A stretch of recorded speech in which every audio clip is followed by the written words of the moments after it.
governor of Nandi. What are they doing? Mr. Speaker, imagine the governor of Kakamega spend 418 million shillings, 640,000 to fly around. Sang spent 310 million shillings, Mr. Speaker. Mr. Speaker, even if their friends are in here and they are comfortable about this truth, we will call them out.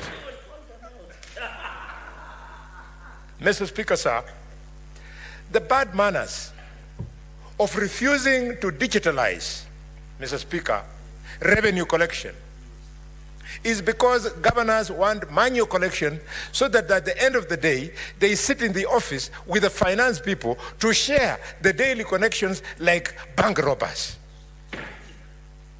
Mr. Speaker, can you imagine that a great young woman like Gladys Wanga, she comes from a very small county with limited opportunities of how to raise her own source revenue. And Gladys Wanga is leading from the front. She's doing a good job. I hear she's now the chair of the Orange Democratic Movement. That is extremely attractive. I think your party is starting to look good. Very good indeed. If the chair can lead in realization of on-source revenue, ODM is doing very well. Mr. Speaker, Gladys Wanga raised 1.2 billion shillings from a rural constituency, a rural county. Madam Speaker, I also want to congratulate the governor of Narok. He raised 4.75 billion shillings. Narok here, the matter is when you see them in the white shukas, they are able to contribute their own source revenue worth 4.75 billion shillings. Mr. Speaker,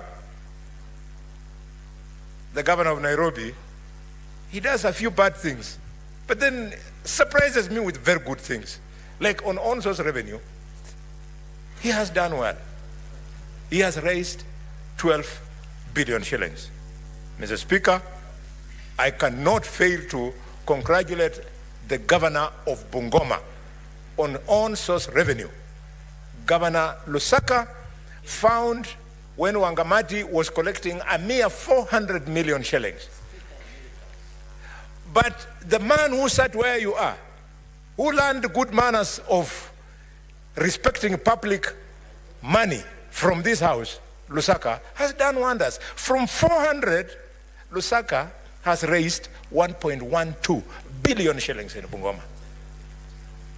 And he's a living shame to what is happening in Kakamega.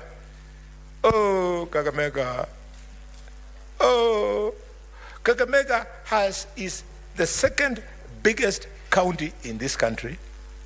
It has got some of the best resource raising points, Mr. Speaker, including the economy of Butali Sugar Company, 10 billion shillings economy. It pays taxes, including cess. Mr. Speaker, West Kenya Sugar Company, a company with an economy of 15 billion shillings per year. And Mumias Sugar Company with an economy of 24 billion shillings. This is before you mention the other avenues of on-source revenue collection. The governor of Kakamega found Onyo Paranya was doing very well. The collection of revenue has tipped. Right now, he's trailing, according to the report of the Control of Budget, and I invite colleagues to read it. Kakamega County, Bomet County, Busia County, Mandera County, and Migori County are the bad boys on abuse of on-source revenue. Governor Barasa, you cannot be collecting money from our women at Hayaga, our borders, from Malaba, from Butere, from Mumias, from Malinya, from Shinyalu, from Lumakanda, and Likuyani, and you'll be abusing that money. We want that money to be banked. Mr. Speaker, I want to end by speaking again to the bad manners of governors, something called extravagance. And I hear some people are harassing the controller of budget because they think she's exposing them too much. National Assembly, please give the controller of budget more money. She's doing a good job. She's calling out these people so that Senate can be able to deal with them. She has found that the top, Mr. Speaker, abusers of expenditure include the following counties: Kakamega County, Nakuru County, Bungoma County, Tana River County, Kitui County, Mombasa County, Machakos County, Kwale County, and Nyeri County. She's saying that the ones who are abusing the revenues in their counties through collection. Now that she has brought this report, colleagues, I'm starting to wonder, could it be true what I was seeing in the media from the Machakos local media, that their governor was having problems in London last week? Mr. Speaker, this could be the reason. She's been flagged out here. And Mr. Speaker, Machakos has splashed 100. Senator Boni Karwale, just use the statistics from the control of budget. They're the ones here. From the media and the social media, just forget it. This is yes, control of budget. I've taken a photograph. The stories that you now stick to the control of budget. Yes, Mr. Speaker. You are doing so well. According to the control of budget, Machakos, they have just splashed 193.85 million shillings on having fun, and the control of budget cannot understand why they are wasting this money. Mr. Speaker, the worst, number one abuser, according to the control of budget, is they call it FCAP or FCPA. Fernandez Barasa has spent 521 million shillings, $500 million shillings, on buying mandasis and lunch and water and sodas in the office, Mr. Speaker. It is not possible to spend $500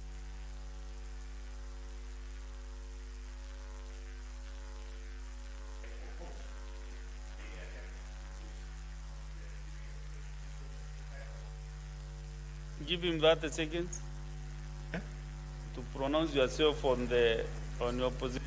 Yes, Mr. Speaker, with those many remarks, I want to oppose any attempt to reduce the money that this House allocated to counties, 400.16 billion shillings, Mr. Speaker. Okay. Next is Senator Sifuna Edwin.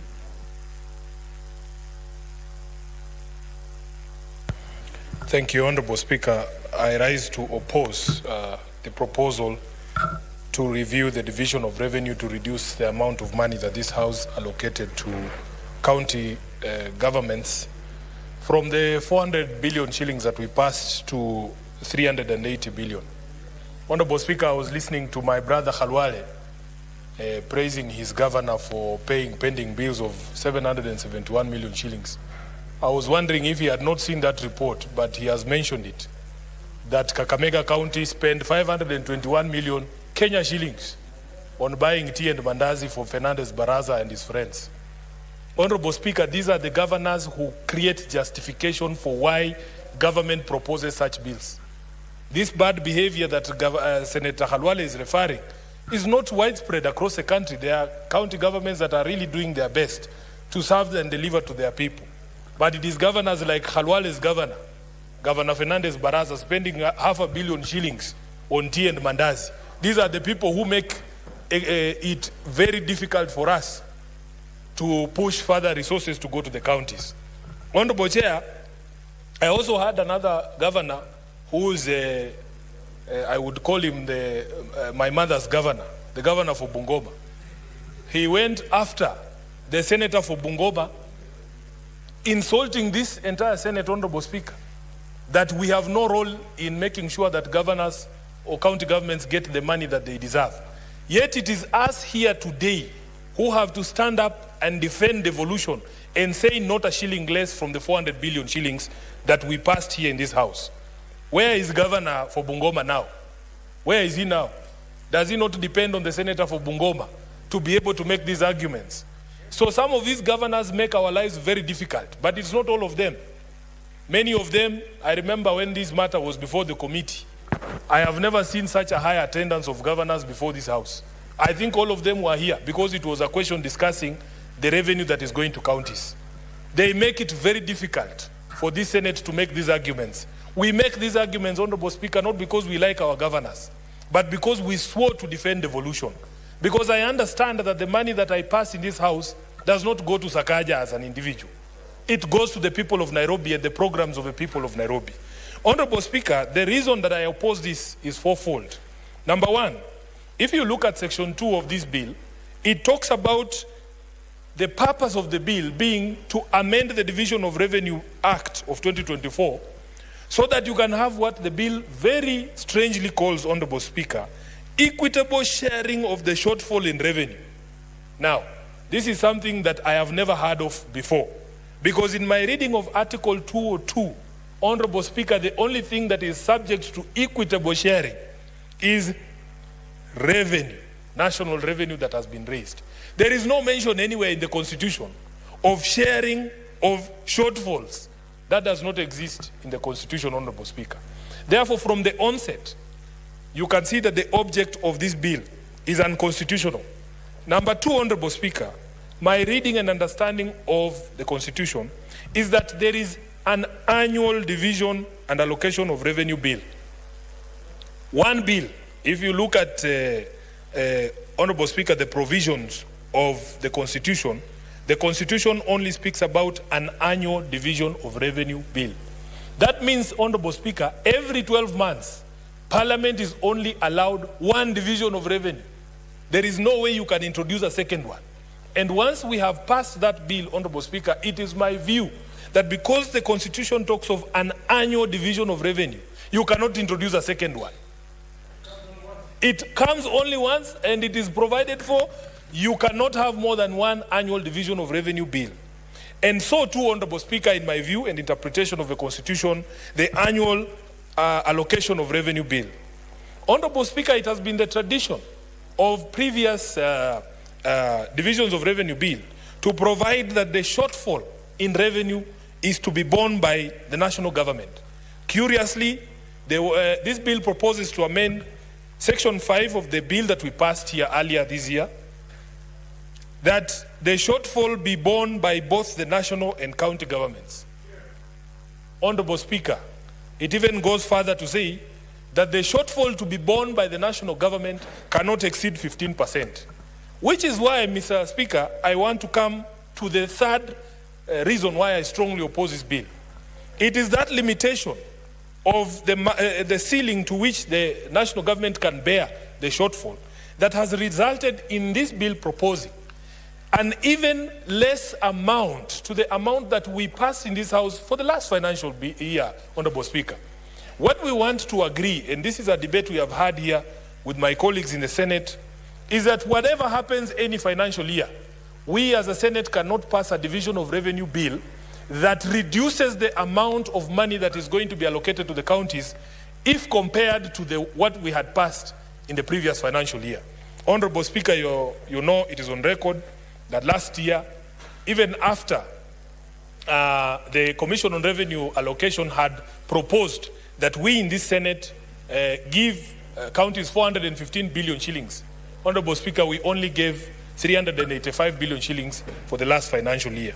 This bill proposes a figure of 380 billion shillings, which is 5 billion shillings less than the amount that was sent to the counties last year. Honorable Speaker, as the Democrats in the US are now saying, we are not going back. We must push this journey of devolution forward. We cannot go back to 380 because to do so, next year we will be told, these counties now we will give them 370 at some point, Honorable Speaker, because the enemies of devolution continue to gather. At some point, Honorable Halwale, if we are not careful, we will be told it's 300, then 250, then 200, then we'll be told all these functions now will be transferred back to the national government. As people sworn to defend devolution, Honorable Speaker, it is my view that as the pocket of devolution shrinks, even so the role of this Senate and the role of senators. If we expand the pocket of devolution, we as senators get a greater mandate because we are overseeing or oversighting greater resources. Honorable Speaker, lastly, the question of the disbursement schedule. Before I go to the disbursement schedule, this 400 billion shilling mark, those of you who have been in this house before me know that it is a psychological mark that has been very difficult to break. That since the advent of devolution, it is this fourth Senate that has breached that target of 400 billion shillings.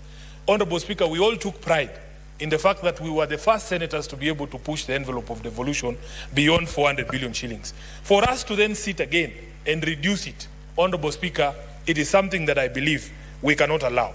And it is because, in my view, the law already anticipates on how to deal with shortfalls. I don't refuse that because of the matter of the Finance Act and the fact that the President had to return it, it has resulted in a shortfall in the provisions for the budget that we had this year. But Honorable Speaker, how do you justify going below even the amount that had been allocated in the previous financial year?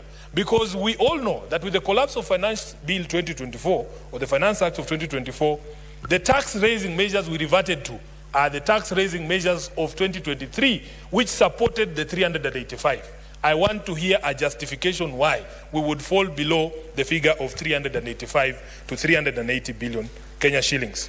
Honorable Speaker, just this morning, because I'm a member of the Senate Business Committee, together with the Leader of Majority, we were discussing the cut in the Senate budgets. Honorable Speaker, we did not complain. Even Senator Khalwale did not complain. When we were told that the budgets of the Senate are being cut by 20% as a result of the revenue shortfalls in the projections in the Finance Act. It is okay. It is okay, Honorable Speaker. We don't have a problem with cuts to the Senate or to Parliament as an institution. Parliament as an institution has been told we have to cut 3 billion shillings. I think the figure is slightly over 3.5 billion shillings in our budgets, and that is okay.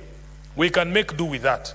But for the people waiting for services in the grassroots, in the counties, Honorable Speaker, we cannot afford to take a step back. I will give you an example, Honorable Speaker. I was very proud as a Senator of Nairobi that for the first time, the County of Nairobi was going to receive above 20 billion shillings in its shareable revenue. We have a program in Nairobi called the School Feeding Program, Honorable Speaker, and it gobbles up almost 10% of the entire amount we receive as equitable revenue. Unfortunately, Honorable Speaker, although that program is expressed to cost almost 1.8 billion shillings, that program is only sufficient to serve 30% of the children of Nairobi, leaving a whooping 70% of the children of Nairobi outside that program. Now, the promise by the governor is that his plan is to expand it so that it can feed all the children of Nairobi, to expand it to the so-called up-bed schools, informal schools, which carry the majority of the school-going children in Nairobi. We need money. Honorable Speaker, we need money. In Nairobi, we need money. I know Senator Khalwale has praised my governor about the revenue-raising measures that have been put in place, but we have come nowhere close to the potential of Nairobi, as per the estimates from even the control of budget himself. So, Honorable Speaker, we need money in Nairobi. Now, the most heartbreaking thing for me when I came to this Senate is to discover that you can actually be allocated money in a budget, but receiving that money is a different story altogether. We passed something here, Honorable Speaker, called the disbursement schedule, which Treasury has never honored. What is the point, Honorable Speaker, of us passing things? Is a hit and miss game. It's just pata potea, Honorable Speaker. You can go 3 months, you can go 2 months, you can go 4 months without money, and you don't know when it will come. So it has been very disappointing for me to realize that we can put up this fight, and yet, at the end of the day, this money will not reach the grassroots in the manner in which it is proposed to reach. So, Honorable Chair, Honorable Speaker, my view is that as a Senate, we should always try to fight to push the envelope for the basket of devolution. That any attempts to reduce that amount is something that is to be resisted here on the floor of the Senate.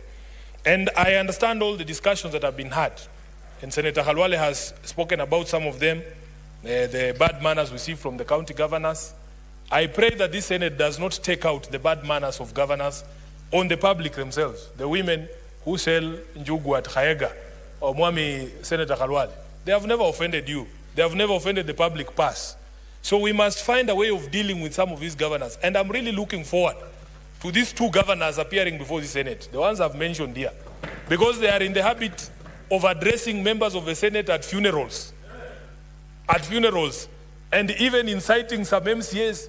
You hear them insulting senators from morning to evening. But when they come here, Honorable Speaker, you will think they are those mutotomisa we used to see when we were doing pastoral class. So another one came here, even he tried to run away from the committee by saying that he had forgotten his glasses at home, he couldn't see, because he didn't want to read a document that was incriminating. So, Honorable Speaker, the same vigor that we fight for these resources, we must be there as senators to protect those resources when they get to our county governments and ensure that it actually benefits the people of the counties that we represent. So, Honorable Speaker, with those few remarks, I want to say categorically that for me, I do not think that there is enough justification for this reduction beyond even what was allocated last year. And I would wish that every time we get opportunity to vote for monies for the counties, we are increasing and not decreasing. I thank you, Honorable Speaker. Thank you, Senator Sifuna. Senator Mungatana.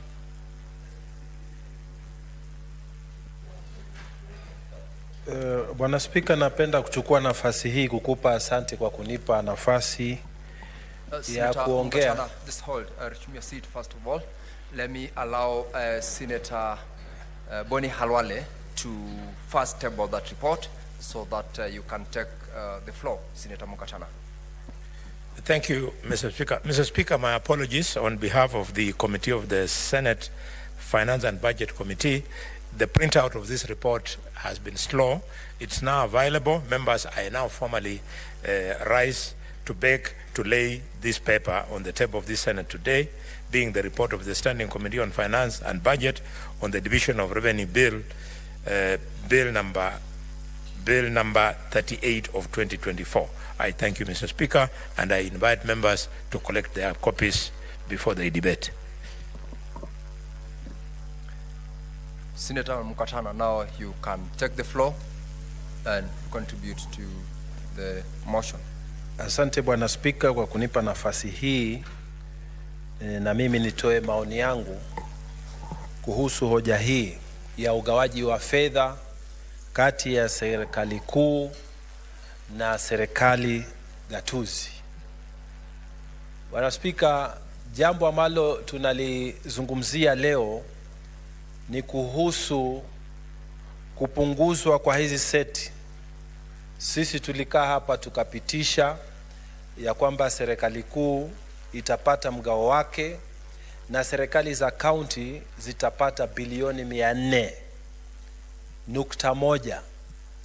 Sasa tunaletewa mswada mwingine wa kupunguza hizi hela za mgao wa serikali za county, kwamba sasa tutoke ile bilioni 400 ishuke chini zaidi. Bwana Spika, sisi tungependa kusema kama senators, na mimi kama senator wa Tana River ningependa kusema ya kwamba tunakataa na tunapinga pendekezo la kujaribu kupunguza mgao wa serikali za kaunti.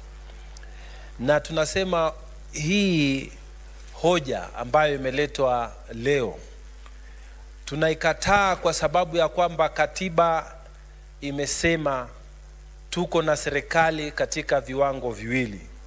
Kuna kiwango cha serikali kuu ipo na majukumu yake, na kuna kiwango cha serikali za kaunti nao pia wako na majukumu yao. Ni makosa sana kwamba serikali kuu wao waendelee kuishi vizuri na serikali za kaunti ziendelee kufinywa. Bwana Spika, tunasema ya kwamba tukiendelesha mafikira kama haya na tukiunga mkono mswada kama huu, ni sawasawa na kuchukua mamlaka yetu kama maseneta, mamlaka kuu ya kupigania haki za kaunti, haki za sehemu zetu gatuzi, na kuyatupa baharini. Kwa hivyo, Bwana Spika, tunaomba katiba iheshimiwe na tunaomba serikali za kaunti ziheshimiwe.